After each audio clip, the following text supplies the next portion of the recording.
Supreme കോടതിയിൽ നിന്നൊരു വിധിയുണ്ട്. ഇത് പാർട്ടികൾ തമ്മിലുള്ള എഗ്രിമെന്റ്, ബാങ്കും വ്യക്തിയും തമ്മിലുള്ള എഗ്രിമെന്റുകൾ പാലിക്കപ്പെടണം. അതുകൊണ്ട് ചിലപ്പോൾ തിരിച്ചടി കിട്ടും. തിരിച്ചടി എന്ന് പറഞ്ഞാൽ കോടതിയുടെ സമയം നഷ്ടപ്പെടുത്തി എന്ന് പറഞ്ഞാൽ ചിലപ്പോൾ തള്ളുകയല്ല, 25,000 50,000 പെനാൽറ്റി അടിക്കുകയും തള്ളുകയും ചെയ്യും. അപ്പം ഞാൻ പറഞ്ഞു, നിങ്ങൾക്ക് കോൺഫിഡൻസ് ഇല്ലെങ്കിൽ കള്ളാസിംഗ് ഞാൻ ചെയ്തതാണ്. കർഷകർക്ക് വേണ്ടി നിരവധി പോരാട്ടങ്ങൾ നടത്തിയിട്ടുള്ള പൂഞ്ഞാറ് താമസിക്കുന്ന പ്ലാത്തോട്ടത്തിൽ മാധുചേട്ടൻ്റെ വീട്ടിലാണ് നമ്മൾ എത്തിയിരിക്കുന്നത്. മാധുചേട്ടന് സ്വയം ഒന്ന് പരിചയപ്പെടുത്താമോ?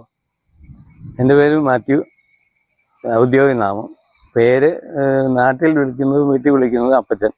ചേട്ടൻ ഈ കർഷകവേദിയുടെ പ്രസിഡന്റ് ആയിരുന്നു അല്ലേ?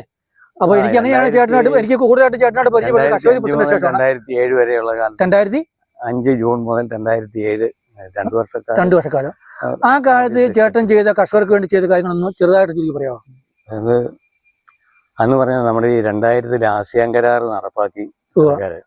ആസിയാൻ കരാർ നടപ്പാക്കിയപ്പം യാതൊരു പ്രിക്കോഷനും എടുക്കാണ്ട് അന്ന് ഇവിടെ നമ്മുടെ ഇവിടെ 20% +2 പീനൽ ഇൻട്രസ്റ്റ് ഉണ്ടായിരുന്നു. അതുകൊണ്ട് 20% 2% പീനൽ ഇൻട്രസ്റ്റ് പറഞ്ഞു. ചൈനയിൽ അന്ന് 3.5% പലിശയുള്ളൂ. നമ്മുടെ അയൽ രാജ്യങ്ങളിലെല്ലാം ഈ റേറ്റ് ആയിരുന്നു. അപ്പം ഈ ഇത് വന്നു കഴിഞ്ഞപ്പോൾ ഈ ആസിയാൻ കരാർ നടപ്പാക്കി കഴിഞ്ഞ് കഴിഞ്ഞപ്പം മറ്റു രാജ്യങ്ങളിൽ നിന്ന്, നമ്മുടെ അയൽ രാജ്യങ്ങളിൽ നിന്ന് ഇഷ്ടം കൃഷി ഇവിടുത്തെ തകർന്നു. ചെറുകിട വ്യവസായങ്ങളും തകർന്നു. മനുഷ്യന് ഈ പലിശ കയറിക്കൊണ്ടിരുന്നു.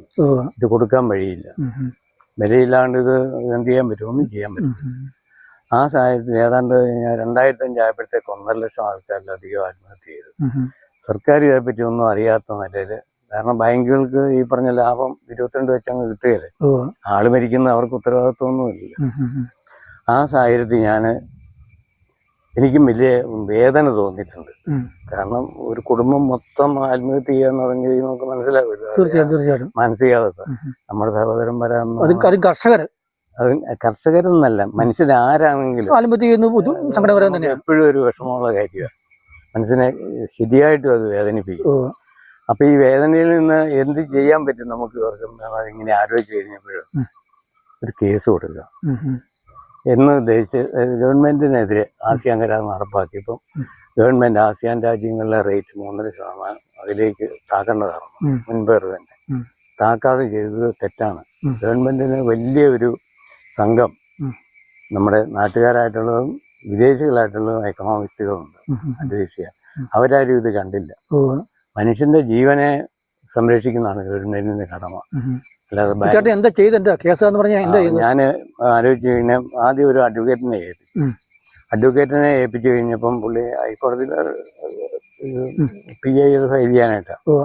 അപ്പം അഡ്വക്കേറ്റ് എന്ന് വെച്ച് കഴിഞ്ഞാൽ പുള്ളി എൻ്റെ ആശയങ്ങളെല്ലാം സൂചിപ്പിച്ച് കുറേയൊക്കെ എഴുതിച്ച് പറഞ്ഞു, ചേട്ടാ ഇപ്പം സുപ്രീം കോടതിയിൽ നിന്നൊരു വിധിയുണ്ട്. ഇത് പാർട്ടികൾ തമ്മിലുള്ള എഗ്രിമെന്റ്, ബാങ്കും വ്യക്തിയും തമ്മിലുള്ള എഗ്രിമെന്റുകൾ പാലിക്കപ്പെടണം. അതുകൊണ്ട് ചിലപ്പോൾ തിരിച്ചടി കിട്ടും. തിരിച്ചടി എന്ന് പറഞ്ഞാൽ കോടതിയുടെ സമയം നഷ്ടപ്പെടുത്തി എന്ന് പറഞ്ഞാൽ ചിലപ്പോൾ തള്ളുകയല്ല, 25,000 50,000 പെനാൽറ്റി അടിക്കുകയും തള്ളുകയും ചെയ്യും. അപ്പം ഞാൻ പറഞ്ഞു, നിങ്ങൾക്ക് കോൺഫിഡൻസ് ഇല്ലെങ്കിൽ കള്ളാസിംഗ് ഞാൻ ചെയ്തതാണ്. ഞാൻ തന്നെ വീണ്ടും നോട്ടീസ് അയച്ചു. സെൻട്രൽ ഗവൺമെന്റിന് RBIക്കും ഈ പറഞ്ഞ നോട്ടീസ് അയച്ചു. അത് കഴിഞ്ഞ് കേസ് ഞാൻ പ്രിപ്പയർ ചെയ്തു. അപ്പം പരിചയമുണ്ട്. ഞാൻ കുറെ കേസുകൾ നടത്തിയിട്ടുണ്ട്. അപ്പം എനിക്ക് ഇൻട്രസ്റ്റഡ് ആണ്. കഴിഞ്ഞ ജന്മത്തിന്റെ വല്ല പുണ്യമായിരിക്കാം. അപ്പം ഞാൻ തനിയെ ഫയൽ ചെയ്യാൻ തീരുമാനിച്ചു. അപ്പം പെനാൽറ്റി അടിച്ചു കഴിഞ്ഞാൽ ഞാൻ പറയും, ഞാൻ പൈസ അടയ്ക്കല്ല എന്ന് പറഞ്ഞ് നമ്മുടെ അയൽവക്കത്തുള്ള ക്ലമന്റ് കർഷകരുടെ ആളുകൾ ക്ലമന്റിനോട് പറഞ്ഞു, ഞാൻ വന്നില്ലെങ്കിൽ താൻ പിറ്റേ ദിവസം ഒരു ഷർട്ടും മുണ്ടുമായിട്ട് വന്നേക്കണം.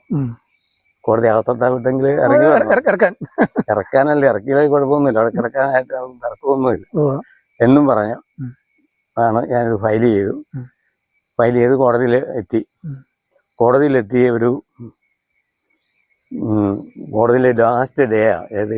നമ്മൾ മാർച്ചിൽ കോടതി കളിക്കും, മാർച്ച് അവസാനം കോടതി കളിക്കും. അപ്പോൾ ആ ലാസ്റ്റ് ഡേയിലാണ് ഫയൽ ചെയ്യാൻ പറ്റിയത്. എറണാകുളത്ത് ഹൈക്കോടതിയാണോ? ഹൈക്കോടതിയിൽ. ആ കേസ് ഫയൽ ചെയ്ത, പക്ഷേ റെക്കോർഡ് മുകളിൽ കയറിയില്ല. റെക്കോർഡ് മുകളിൽ എത്തിയില്ല. ഈ ലാസ്റ്റ് ഡേയിലെ ഫയലിംഗ് ആയതുകൊണ്ട് അവർ എടുത്തു വന്നപ്പോഴത്തേക്ക് ഞാൻ ഉച്ച കഴിഞ്ഞുള്ള ഇതിന് ചീഫ് ജസ്റ്റിസിന്റെ ബെഞ്ചിലാണ് കേസ് വരുന്നത്. അപ്പം അങ്ങയുടെ ബെഞ്ചിൽ പോയി അവിടെ ഇരുന്നപ്പം ഇവർ വന്നിട്ട് പറഞ്ഞു 3 കേസേ കേൾക്കുള്ളൂ, അതുകൊണ്ട് അത്രമേൽ അത്യാവശ്യമുള്ളതാണ്. അപ്പം വക്കീലന്മാരെല്ലാവരും ചാടിയേക്കാം, നമ്മുടെ കാര്യം പോയാൽ നമ്മുടെ റെക്കോർഡ് പോലും വന്നില്ല. ഞാൻ ഓടി, അതായത് ലിഫ്റ്റ് വഴി പോകുന്നത് സമയം നഷ്ടമായിട്ട് ഞാൻ ഓടി. എന്നാലേ ആരോഗ്യമുള്ള പ്രായം ഓടി താഴെ ചെന്ന് പറഞ്ഞു പൊക്കോ, നിങ്ങളവിടെ ചെല്ലുന്നതിന് മുമ്പേ ഫയൽ അവിടെ എത്തിയിരിക്കുന്നു. അപ്പോഴത്തേക്ക് ഞാൻ കയറി വന്നു.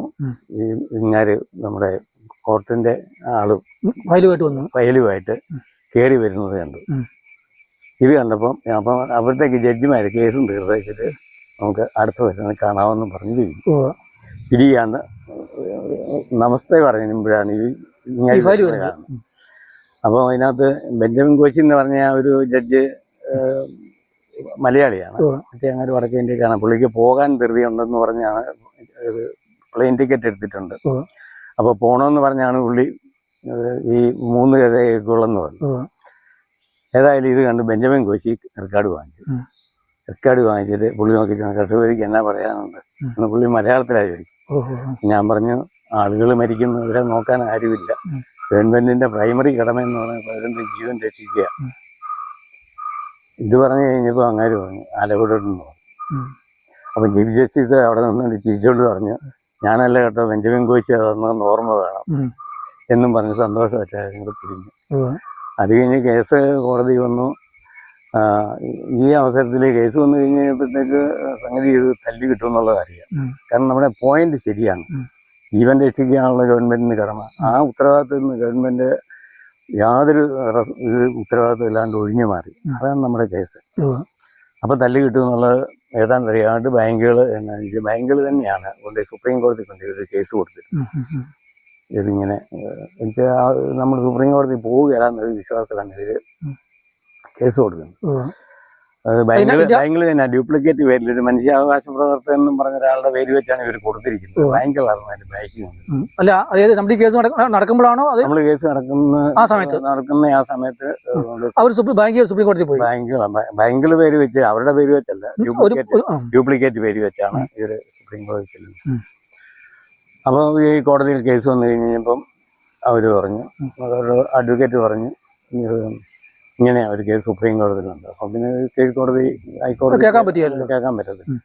ഹൈക്കോടതി പറഞ്ഞു ആ കേസിന്റെ വിധി വരുമ്പോൾ ഈ കേസിന് ബാധകമായിരിക്കും എന്ന് പറഞ്ഞു. ശരിക്കും ഇത് അഡ്ജസ്റ്റ്മെന്റ് ആണെന്ന് തോന്നിക്കൊണ്ടാണ് സുപ്രീം കോടതി പിന്നെ അഡ്വക്കേറ്റിനെ വെച്ചു. അപ്പോൾ ഈ കോടതിയിൽ ഇവർ ഗവൺമെന്റ് ഭാഗം സബ്മിഷൻ കൊടുത്തു. കർഷകരുടെ സ്ഥിതി നന്നാക്കാൻ വേണ്ടിയിട്ടുള്ള നടപടികൾ ഞങ്ങൾ സ്വീകരിച്ചുകൊണ്ടിരിക്കുകയാണ്, താമസിയാതെ ഉണ്ടാകും എന്ന് ഇവർ പറഞ്ഞു. അപ്പോൾ അത് കോടതി വരവ് വെച്ചു. അപ്പം എനിക്കറിയാം ഇത് നമ്മളെ ഒഴിവാക്കി ഇവര് അവരുടെ ആ ലാഭം കൊയ്യാനുള്ള പണിയാന്ന് തോന്നുന്നുണ്ട് സുപ്രീം കോടതിയുടെ അഡ്വക്കേറ്റിനെ വെച്ചു. അപ്പോൾ അവരവിടെ നിന്നാൽ മതി, വേറെ വാദിക്കേണ്ട കാര്യമൊന്നും വരികയില്ല. അന്നേരത്തെ ഗവൺമെന്റ് ഇംപ്ലിമെന്റ് ചെയ്യും. 2008 കേസ് ഗവൺമെന്റ് ഈ കാർഷികരാശ്വാസം കൊണ്ടുവന്നു. 2008 ജനുവരി 1 മുതൽ പ്രാബല്യത്തിൽ കാർഷികരാശ്വാസം കൊണ്ടുവന്നു. അപ്പൊ അതിന്റെ ആശ്വാസം എന്ന് വെച്ചാൽ 50,000 രൂപയുള്ള കടം മുഴുവൻ ഏറ്റെടുത്തു, എഴുതി. ബാക്കിയുള്ള കടങ്ങൾക്ക് ഈ പറഞ്ഞ 25% ഗവൺമെന്റ് സബ്സിഡി കൊടുത്തു, ബാക്കി മുതലടച്ചാണ്. പലിശ എന്ന് പറഞ്ഞാൽ ബാങ്കുകൾ സഹിച്ചോളാൻ പറയും. പലിശയാണ് മുതലിനേക്കായി കൂടി നിന്ന അവസ്ഥയാണ് പലിശ. അപ്പോൾ അത് ഭയങ്കര ഇതായിപ്പോയി. ഒരു 5 കൊല്ലത്തേക്ക് പിന്നെ കർഷക ആത്മഹത്യ കേൾക്കാനില്ല. അല്ലെങ്കിൽ ഡെയിലി പേപ്പറുകളിൽ ഈ മരണങ്ങൾ നമുക്ക് കാണാൻ പറ്റും, ആത്മഹത്യ. ഏതായാലും ഒരു സുപ്രീം കോടതി കേസ് എന്നായി? സുപ്രീം കോടതിയിലെ കേസിൽ വന്നു കഴിഞ്ഞാൽ പിന്നെ അവിടെ കേൾക്കാനായിട്ടില്ലല്ലോ. ഏതായാലും കോടതിയിൽ ഈ കേസ് വന്നു കഴിഞ്ഞപ്പോൾ ഇത് ഗവൺമെന്റ് ഭാഗത്തുനിന്ന് പറഞ്ഞു ഞങ്ങൾ വേണ്ട നടപടി സ്വീകരിക്കുന്നുണ്ടെന്ന് ഗവൺമെന്റ് ഭാഗത്തുനിന്ന് പറഞ്ഞു. വീഡിയോ ഇഷ്ടപ്പെട്ടാൽ ലൈക്ക് അടിക്കുകയും നിങ്ങളുടെ അഭിപ്രായങ്ങളും നിർദ്ദേശങ്ങളും കമന്റായി താഴെ രേഖപ്പെടുത്തുകയും ചെയ്യുമല്ലോ.